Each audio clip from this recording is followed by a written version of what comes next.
نبی اسلام نے ارشاد فرمایا ثلاث مہلکات، تین چیزیں ہلاک کر دینے والی ہیں، یعنی جہنم پہنچانے والی ہیں۔ شح مطاع، ایسا لالچ یعنی ایسا بخل کہ انسان جس کی پیروی کرے۔ حوم متبع، ایسی خواہشات کہ انسان اس کے پیچھے لگ پڑے۔ وإعجاب المرء بنفسہ، اور بندے کے اندر اگر عجب ہو نا، میں ہو، خود پسندی ہو، تو یہ خود پسندی بھی جہنم میں پہنچاتی ہے۔ اپنے آپ کو نیک سمجھنا، دوسروں سے اچھا سمجھنا، یہ چیز اللہ تعالیٰ کو بہت ناپسند ہے۔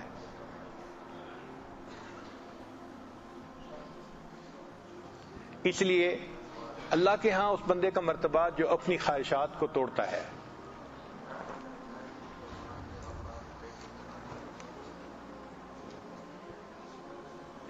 سلیمان علیہ السلام کا قول ہے الغالب لہواہ اشد من الذی یفتح المدینۃ وحدہ، کہ جس بندے نے اپنی خواہشات کو قابو میں کر لیا یہ اس بندے سے بھی زیادہ اعلیٰ ہے جس اکیلے بندے نے پورے شہر کو فتح کر لیا۔ اب اکیلے بندے کا شہر کو فتح کرنا کتنا مشکل کام ہے، لیکن جو اپنے نفس کو فتح کر لیتا ہے وہ شہر کو فتح کرنے والے سے بھی زیادہ بلند درجہ رکھتا ہے۔ ایک بزرگ تھے، اللہ نے ان کو ہوا میں اڑنے کی کرامت عطا فرمائی تھی، جیسے سلیمان علیہ السلام کو اللہ نے معجزہ عطا فرمایا تھا کہ وہ اپنے تخت پہ بیٹھتے تھے اور تخت کو ہوا اڑا کے لے جاتی تھی۔ چنانچہ کسی نے ان کو ہوا میں اڑتے ہوئے دیکھا تو اس نے سوال پوچھا کہ آپ کو ہوا میں اڑنے کی یہ فضیلت کیسے نصیب ہوئی؟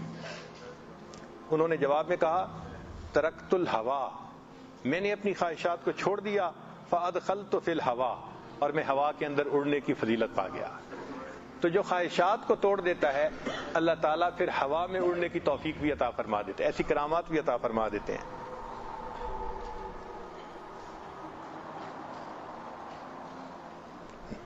چنانچہ ارشاد فرمایا لَيَأْتِيَنَّ عَلَى النَّاسِ زَمَانٌ تَكُونُ هَمَّهُ أَحَدِهِمْ فِيهِ بَطْنَهُ وَدِينَهُ هَوَا، لوگوں پر ایک ایسا وقت آئے گا کہ ان کا ہم کا معنی غم، کہ ان کا غم ان کے جو پیٹ ہے نا وہی بن جائے گا۔ اب آج دیکھ لیں، ہم صبح سے لے کے شام تک پیٹ کے لیے کام کر رہے ہوتے ہیں، کاروبار کرتے ہیں، دفتر جاتے ہیں، مقصود کیا ہوتا ہے؟ پیٹ ہی ہوتا ہے۔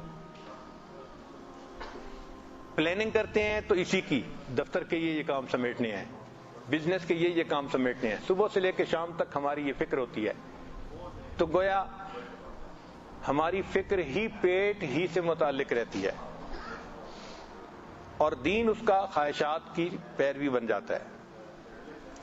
ایک بزرگ فرمایا کرتے تھے داؤ کا ہوا کا، کہ تیری خواہشات تیری بیماری ہیں، و دواؤ کا ترک و ہوا کا، اور اس کی دوا خواہشات کو ترک کرنا ہے۔ تو خواہشات کو چھوڑ دینا، توڑ دینا، روک لینا، یہ ہمارے پرواز کرنے کا ذریعہ ہے۔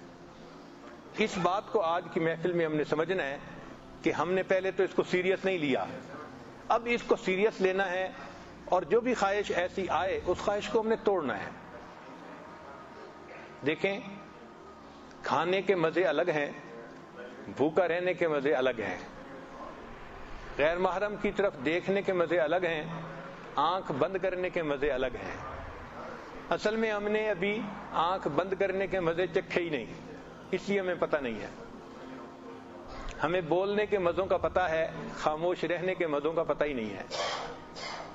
تو اللہ نے جو مزے اس طرح رکھے ہیں وہ بہت اعلیٰ ہیں، چنانچہ جن کو بھوکا رہنے کے مزے آ جاتے ہیں، سبحان اللہ، وہ زیادہ سے زیادہ روزہ رکھ کے اپنی زندگی گزارتے ہیں۔ اسی دنیا میں لوگ ہیں، ہمیں ایک مرتبہ ایک صاحب ملنے کے لیے آئے، سیف اللہ بیٹا چھوٹا تھا، تو انہوں نے بتایا جی کہ مجھے 35 سال ہو گئے ہیں اور میں 35 سال سے مستقل روزے میں زندگی گزار رہا ہوں۔ کیونکہ شیخ کو تو اپنے اعمال بتاتے ہیں، تو اپنے حالات بتاتے ہوئے انہوں نے یہ بات بتائی کہ جی الحمدللہ زندگی کے 35 سال گزر گئے ہیں، میرا کوئی روزہ قضا نہیں ہوا، میں ہر روز روزے سے رہتا ہوں۔ تو سیف اللہ بڑا حیران ہوا، اس نے سن لی بات، بعد میں مجھے کہنے لگا ابو جی 35 سال یہ روزے سے رہ رہے ہیں۔ میں نے کہا ہاں بیٹا، یہ آسان کام ہے، ایک کام اس سے زیادہ مشکل ہے. کہنے لگا کون سا؟ میں نے کہا ان کو کہو ایک دن روزہ رکھیں ایک دن افطار کریں. تو اس نے جب جا کے بات کی تو وہ کہنے لگے یہ واقعی مشکل ہے، میری تو عادت بن گئی ہے، میں سحری میں کھا لیتا ہوں اور مغرب کے بعد کھا لیتا ہوں، تو میرے لیے 35 سال روزے سے گزارنے آسان ہے، ایک دن افطار ایک دن روزہ یہ مشکل کام ہے. لیکن اللہ کی شان کے ایسی زندگی گزارنے والے بھی دنیا میں لوگ موجود ہیں. چنانچہ ہمارے ایک تعلق والے ہیں قاری صاحب، ایک دن مجھے کہنے لگے حضرت میں ایک عمل آپ کے سامنے چھپا نہیں سکتا، بتانا ہے چونکہ آپ میرے شیخ ہیں. میری زندگی کے 53 سال اس وقت گزر چکے ہیں، میں ایک دن روزہ ایک دن افطار کی ترتیب پہ چل رہا ہوں. 53 سال تو کرنے والے اب بھی کر رہے ہیں، سارے ہم جیسے نہیں ہیں. اللہ کے مقبول بندے، نیک بندے، عمل کرنے والے بندے، نفس کو پچھاڑنے والے بندے آج بھی دنیا میں موجود ہیں. انہی کی برکت سے تو ابھی دنیا موجود ہے، اگر نہ ہوتے اللہ دنیا کی بساط کو ہی سمیٹ دیتے. اور ہم سے مہینے کے 3 روزے نہیں رکھے جاتے، ایام 20 کے، یا سوموار جمعرات کا روزہ نہیں رکھا جاتا، حالانکہ نوجوان ہیں، صحت مند ہیں، آرام سے روزہ رکھ سکتے ہیں. مگر ہم اس راستے پہ ابھی چلے ہی نہیں کہ اپنے نفس کی خواہشات کو توڑنا کیسے ہے. جب توڑنے لگیں گے نا تو پھر ہمیں خیال آئے گا کہ اس کو توڑنے کا طریقہ کیا ہے. پھر ہمیں روزہ معاون نظر آئے گا کہ روزے سے انسان کی شہوات ٹوٹتی ہیں اور نفس کو پچھاڑنا آسان ہو جاتا ہے. ایک بزرگ فرماتے تھے علم ان البلاء کلہ فی ہوا کا، کہ بلا ساری کی ساری تمہاری خواہشات میں ہے. والشفاء کلہ فی مخالفت کا ایاہ، اور اس کی شفا ان خواہشات کی مخالفت کرنے میں ہے.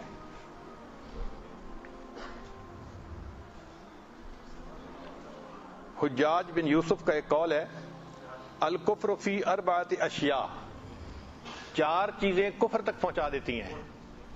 4 چیزیں انسان کو کفر تک پہنچا دیتی ہیں. ان میں سے ایک الغضب والشہوہ، غضب بھی یعنی غصہ بھی، اور دوسرا شہوت بھی، اور تیسرا والرغبت والرہبہ. رغبت کہتے ہیں کہ کسی کو بہلانا پھسلانا، اور رہبہ کہتے ہیں ڈرانا کسی کو. تو ڈرانے دھمکانے سے بھی انسان کفر میں چلا جاتا ہے.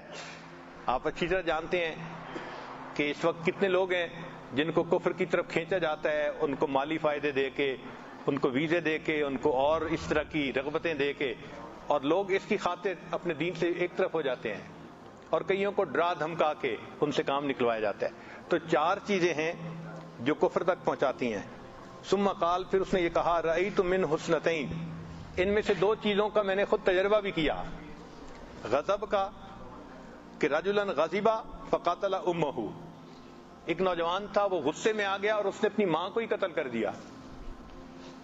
ورأیت رجلا عاشقا فتنصرا، اور ایک نوجوان اس کو ایک عیسائی لڑکی سے عشق ہو گیا تو وہ اس کے عشق کے پیچھے عیسائی بن گیا. تو شہوت کی وجہ سے بھی دین برباد کر بیٹھا اور غضب کی وجہ سے بھی دین برباد کر بیٹھا. تو یہ 4 چیزیں انسان کو کفر تک پہنچا دیتی ہیں. یہ بھی فرمایا گیا من اصح الناس عزما، پوچھا گیا یحییٰ بن معاذ سے کہ عزم میں سب سے زیادہ انسانوں میں پختہ اور اچھا کون ہے؟ قال، فرمایا الغالب لہواہ، جو اپنی خواہشات پہ غالب آ گیا وہ عزم میں سب سے زیادہ پکا انسان ہے. چنانچہ ایک بزرگ فرماتے تھے صنم کل انسان ہواہ، ہر انسان کا بت اس کی خواہشات ہیں. تو یہ ہماری خواہشات ہمارا بت ہیں اور ہم اس کی پیروی کر رہے ہوتے ہیں، اس کی پوجا. مسجد سے ذرا باہر نکلے، غیر محرم جاتی نظر آئی، اب نفس چاہتا ہے کہ اس کو دیکھو. اگر ہم نے اس کی بات کو مان لیا تو گویا ہم نے اس بت کی پیروی کی، اپنے اللہ کی پیروی نہیں کی.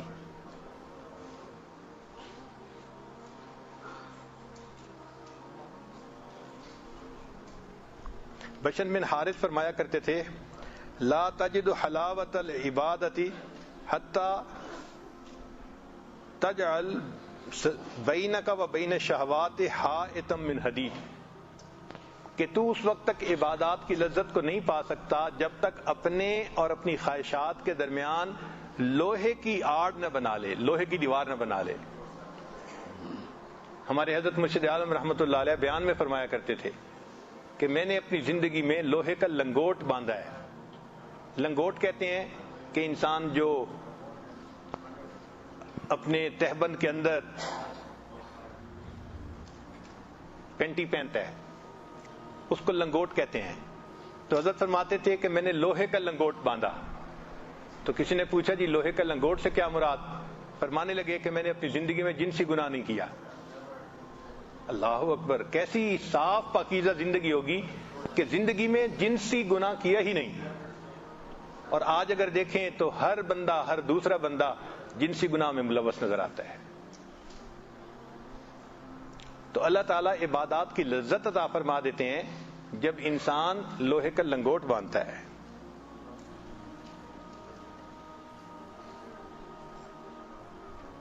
ابراہیم بن ادم رحمۃ اللہ علیہ فرمایا کرتے تھے اضعف الخلق من ضعف عن رد الشهوات، ہی جو اپنی خواہشات کو رد کرنے میں کمزور ہو گیا وہ انسانوں میں سب سے زیادہ کمزور ہے۔ وَأَقْوَى الْخَلْقِ، اور مخلوق میں سب سے زیادہ قوی وہ ہے جو اپنی خواہشات کو رد کرنے میں قوی ثابت ہو گیا۔ ویڈیو کے نیچے سبسکرائب کے بٹن پہ کلک کریں، بیل کے آئیکن پہ کلک کیجئے تاکہ ہر نئی ویڈیو کی نوٹیفیکیشن آپ کو مل جائے، اور تھمز اپ کا بٹن دبا کر اس ویڈیو کو لائک کریں۔